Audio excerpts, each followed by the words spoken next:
Bonjour, bonsoir, chers téléspectateurs.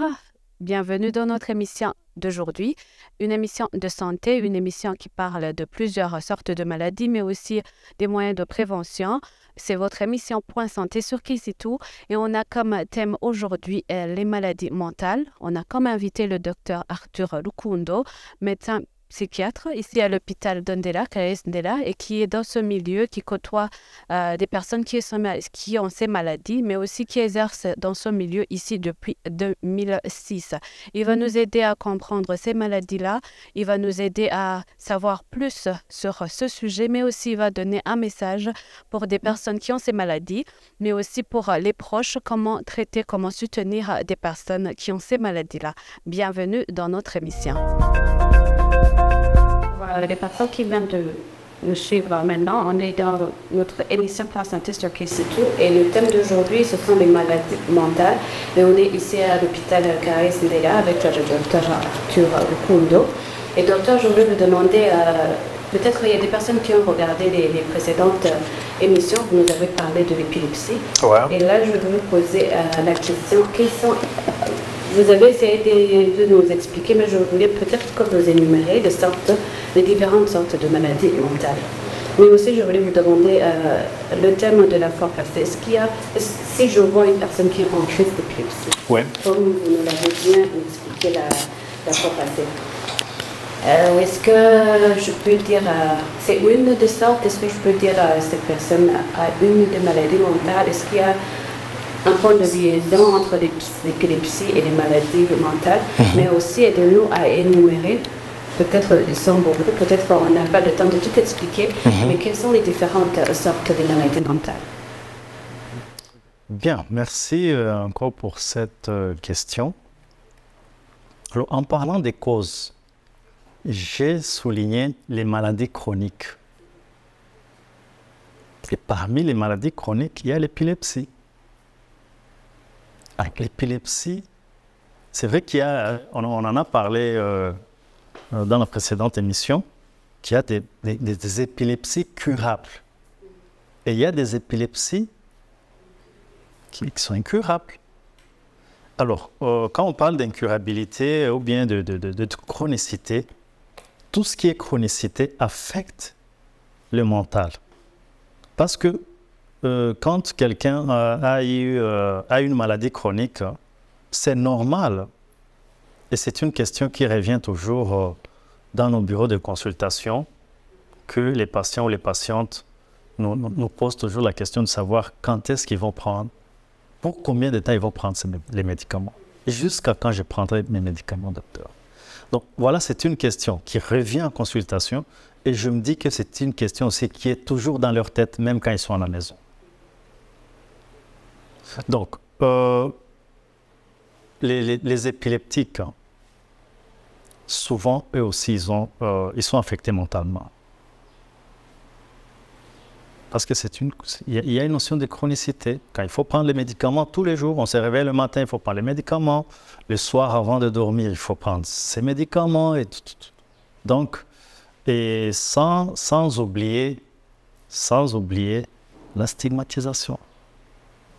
On est stigmatisé. Souvent, toutes ces maladies, la plupart, il y a une stigmatisation derrière.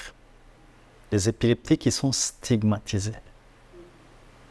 Alors, cette stigmatisation aussi affecte leur état mental. Et ça les affecte négativement.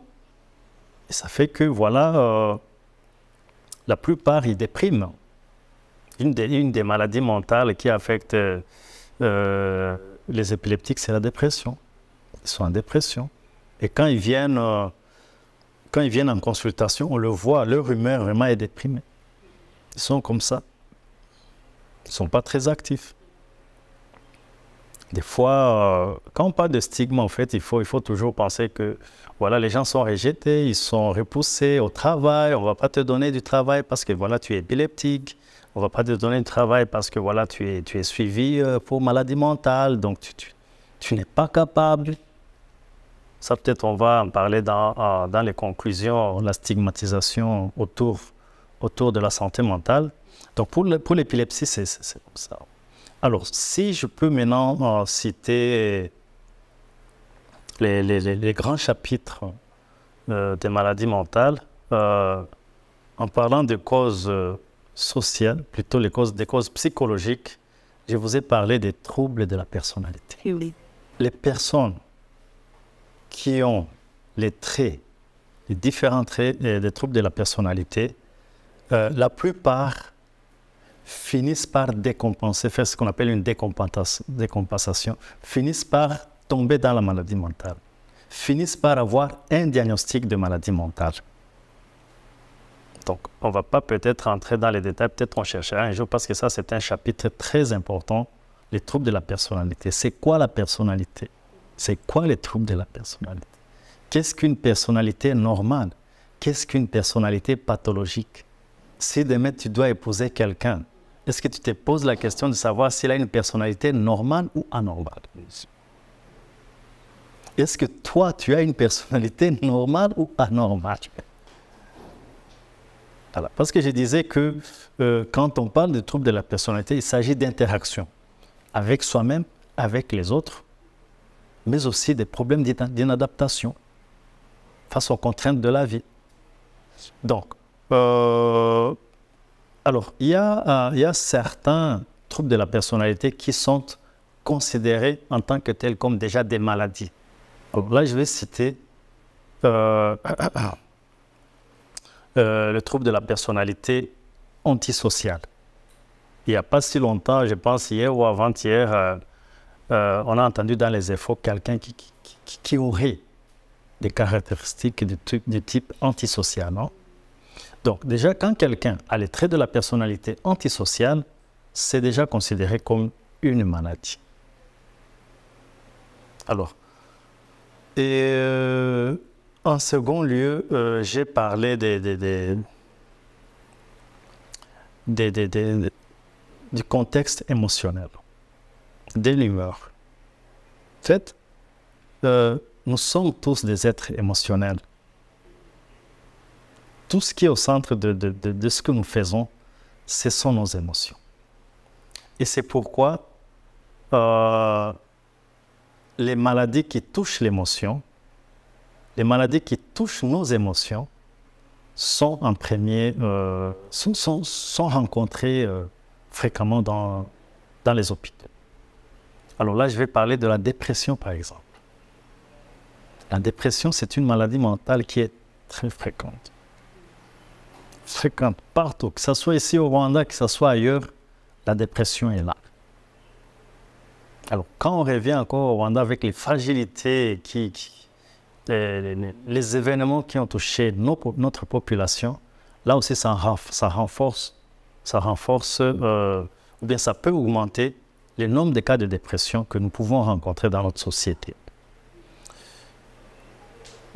Toujours sur le plan émotionnel, nous avons ce qu'on appelle des accès maniaques. Alors, quand on combine les deux, on a ce qu'on appelle le trouble bipolaire ou bipolar disorder en anglais. Alors, les troubles bipolaires ou bipolar disorder, c'est vraiment une maladie qu'on rencontre fréquemment dans nos consultations. Les affections qui touchent les émotions sont vraiment présentes dans nos sociétés. Ça, c'est un. Deuxième, c'est ce qu'on appelle les troubles psychotiques. Alors, pour les troubles psychotiques, les signes, je les ai cités. Mais si je peux juste citer quelques signes des troubles psychotiques, quand est-ce qu'on parlera de psychose? C'est quand quelqu'un souvent a ce qu'on appelle les idées délirantes. Alors, ces idées délirantes sont souvent sous-tendues par les troubles perceptifs à type d'hallucination visuelle, ça peut être visuel, ou hallucination auditive. Alors tout ça, ça va entraîner des troubles du comportement. Ça peut être l'agressivité, ça peut être un repli sur soi, ce qu'on appelle un repli autistique. Vous avez un frère, une sœur, vous vous rendez compte qu'elle s'enferme. où il s'enferme pendant 1 semaine, 2 semaines, 3 semaines, il ne veut pas sortir. Il ne veut pas avoir un contact avec les gens. Parce que pour cette personne, il y a des ennemis à l'extérieur. Et pourquoi cette personne pense qu'il y a des ennemis? C'est parce qu'elle entend des voix qui lui disent que voilà, là dehors, il y a des gens, il y a des mauvaises personnes, il y a des pièges. On est en train de t'écouter. Il ne faut pas utiliser ton téléphone. Hein?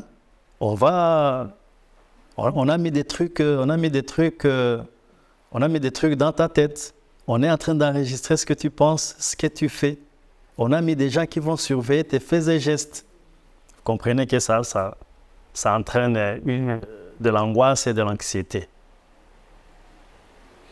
Cette personne va refuser à manger quelque chose parce qu'elle va croire qu'on a mis des choses on a mis du poison dans sa nourriture, dans les boissons. Voilà, ça c'est un état. Il y aura aussi refus, par exemple, de prendre soin de soi-même, de se laver. Quelqu'un va porter un seul habit ou plusieurs habits en même temps. OK? Donc là, c'est vraiment ce qu'on appelle un état psychotique.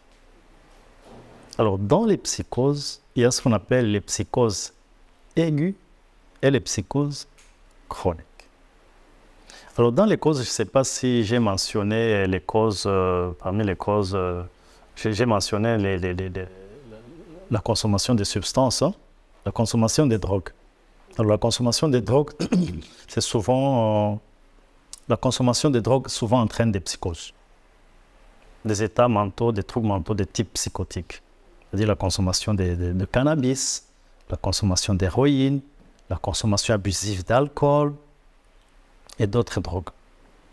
Donc, je disais qu'il y a des états psychotiques aigus et des états psychotiques chroniques. Alors, quand on parle d'états psychotiques aigus, il faut comprendre par là que toute personne peut présenter un état psychotique aigu. Parce que voilà, elle a rencontré des difficultés, elle a rencontré vraiment des sérieux problèmes. Et vu que son mental n'est pas vraiment bien outillé pour résister à cette pression, ça va entraîner chez lui une décompensation de type psychotique. Alors, les états psychotiques aigus sont souvent prises en charge et sont curables. Curables. Quelqu'un peut venir ici à Ndera, on le soigne, il a fait une psychose aiguë, il fait 3 semaines, 1 mois ici à l'hôpital, on le soigne et on le suit en ambulatoire par après, et après 1 année, il est bien, il va bien. Il continue son travail, si c'est un étudiant, il continue ses études. Nous avons beaucoup de cas qui sont passés par ici et qui sont bien portants aujourd'hui. Il y a aussi maintenant des psychoses chroniques. Donc, parmi les psychoses chroniques, c'est là qu'on trouve ce qu'on appelle une des maladies chroniques les plus connues, c'est la schizophrénie. Alors, la schizophrénie, alors, j'aimerais bien le dire ici, souvent les gens y confondent. Hein? Quand quelqu'un est venu ici, directement on le prend pour un fou, entre guillemets. Et la vraie folie en soi, c'est la schizophrénie. Comprenez? Donc, tout le monde n'est pas, toute personne qui consulte un service de santé mentale n'est pas dans la folie. Il n'est pas dans la folie. Donc, les schizophrènes, c'est eux qu'on pourrait mettre dans ce cadre-là, parce que ce sont des gens qui, quand ils sont touchés, eh bien, leur futur est vraiment n'est pas bien. Parce que quand leur cerveau a été affecté et que voilà, ils ont ce diagnostic de schizophrénie, ce sont des personnes qui nécessiteront vraiment un accompagnement social tout le restant de leur vie. Ils ne pourront pas vraiment être, comment dirais-je, être participatifs dans la société. Et voilà, et ça va leur demander de prendre des médicaments toute leur vie. Ça peut être des médicaments en type de comprimés ou en type d'injection, mais ce sont vraiment des gens qui, il faudra qu'il y ait les parents, les proches à côté pour les aider, pour les assister. Alors, autre maladie mentale chronique ou bien autre psychose chronique qu'on rencontre, c'est ce qu'on appelle la paranoïa. La paranoïa aussi, c'est une maladie mentale chronique. Alors, quand je parle de chronicité ici, il faut aussi comprendre que la prise en charge aussi est de longue durée. Ce n'est pas une prise en charge comme pour celui qui a une psychose aiguë. Là c'est une prise en charge, on dirait à vie. OK? Alors, autre chapitre ou bien autre trouble qu'on peut rencontrer dans notre pratique, ce sont les addictions. Alors, en parlant d'addiction ici, je pense que ça ne demande pas que je sois plus, que j'explique plus. Là, quand on parle d'addiction, on peut avoir des addictions à l'alcool, on peut avoir des addictions aux substances telles que l'alcool, aux drogues. Et on peut aussi avoir des addictions sans substance. Addiction à l'Internet, addiction aux jeux. Par exemple, vous connaissez les jeux que nous avons ici à Kigali, quelqu'un peut aller jouer au betting et il dépense des millions et des millions. Là c'est une maladie, c'est un trouble. Quelqu'un qui peut vendre ses biens, tous ses biens et aller jouer, là, ça devient un trouble, ça demande un accompagnement.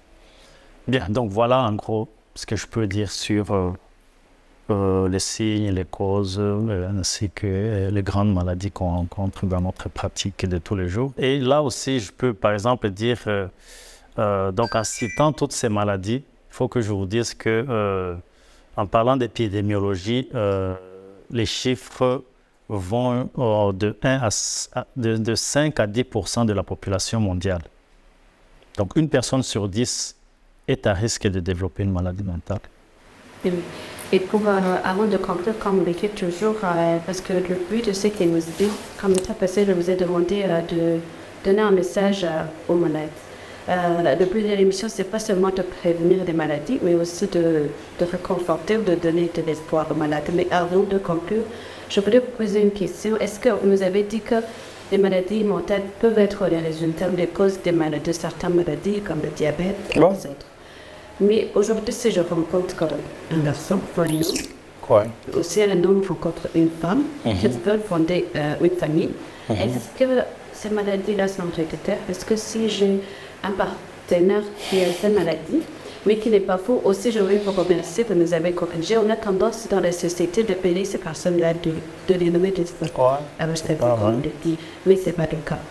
Ce n'est pas toujours le cas. Donc si j'ai une future femme, moi, un futur mari, il me dit, dans mon passé, j'ai eu cette maladie-là. Est-ce que ce sont des maladies héréditaires? Est-ce qu'on peut avoir des enfants qui ont cette maladie-là? Est-ce que les maladies mentales sont héréditaires? Un peu de mots pour conclure l'émission et de s'adresser aux malades. Bien. En parlant des causes, j'ai parlé des causes biologiques. Alors, dans les causes biologiques, il y a du génétique aussi dans les maladies mentales, mais pas toutes les maladies mentales. Il y a certaines maladies, surtout les maladies chroniques. Les maladies chroniques, ils ont un aspect. Il y a un aspect génétique dedans. Mais il ne faut pas toujours dire que voilà, si telle personne a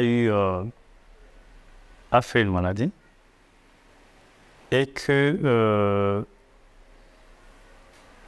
s'il a un enfant, l'enfant fera la maladie. Non. Il y a aussi d'autres facteurs qui entrent en jeu. Les facteurs environnementaux, les facteurs familiaux. Est-ce que la famille a été là? Est-ce que la famille a donné tout ce qui est affection, tout ce qui est présence, tout ce qui est éducation à cet enfant. Donc, ce n'est pas vraiment tic-tac que quelqu'un a une maladie mentale et son enfant fera la maladie. Il y a d'autres facteurs qui entrent en jeu. Moi, je parlais des facteurs protecteurs. Il y a des facteurs protecteurs qui peuvent entrer en jeu, mais il y a aussi des facteurs déclenchants qui peuvent faire que quelqu'un développe la maladie. Bien, ça c'est sur ta question, c'est à propos de ta question sur le génétique, ou la transmission, si elle est héréditaire. Alors, si vous rencontrez quelqu'un et que cette personne vous dise qu'à un certain moment, il a fait une crise, moi je crois que ce n'est pas une raison de rejeter la personne. Parce que je vous ai dit que toute personne peut faire une crise. Une première crise, toute personne peut la faire. Mais une maladie de type chronique, là c'est autre chose. Okay? Parce que quand c'est aussi chronique, ça entraîne, sur le plan relationnel, ça entraîne des relations de type conflictuel. Mais si c'est juste une crise, là il ne faut pas, dirais-je, rejeter la personne. Il faut voir d'autres aspects. Il y a d'autres aspects qu'il faut voir. Comment vous vous préparez? Est-ce que vous entendez bien? Est-ce que vous vous aimez bien? Est-ce que... Et là, je peux peut-être mettre une petite parenthèse, c'est que les personnes qui veulent fonder un foyer, il y a aussi des séances de psychothérapie qui peuvent avoir. De notre part, ça s'appelle la psychothérapie prémaritale.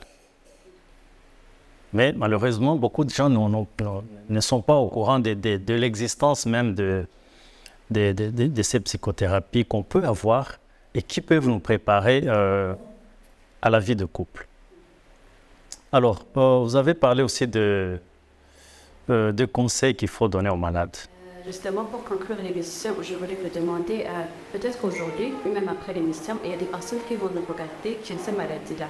En tant qu'une personne qui côtoie ces personnes-là, qui voit ces personnes qui aident dans ce domaine-là, s'il y a une personne aujourd'hui qui vous regarde, qui a ces maladies-là, quel est votre message? Est-il de l'espoir? Est-ce qu'il peut vivre longtemps comme de tous? La vie continue avec ça. Quel est exactement le message à ces personnes-là, mais aussi peut-être à des personnes qui ont des personnes comme ça dans leur famille, comment on peut aider, soutenir des personnes parmi les nôtres, parmi nos proches qui ont cette maladie-là.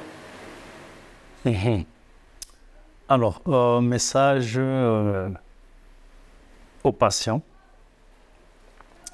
Moi, je leur dirais que il y a de l'espoir. Il y a de l'espoir, nous sommes là. Nous sommes là pour les aider. Nous sommes là pour les accompagner. Nous sommes là pour apporter notre expertise pour les aider. Alors, dans cet accompagnement, nous avons des médicaments qu'on leur donne, parce que des fois, il faut prendre les médicaments. Alors, nous avons aussi ce qu'on appelle des séances de psychothérapie qui sont offertes par nos collègues psychologues et par nous-mêmes. Alors,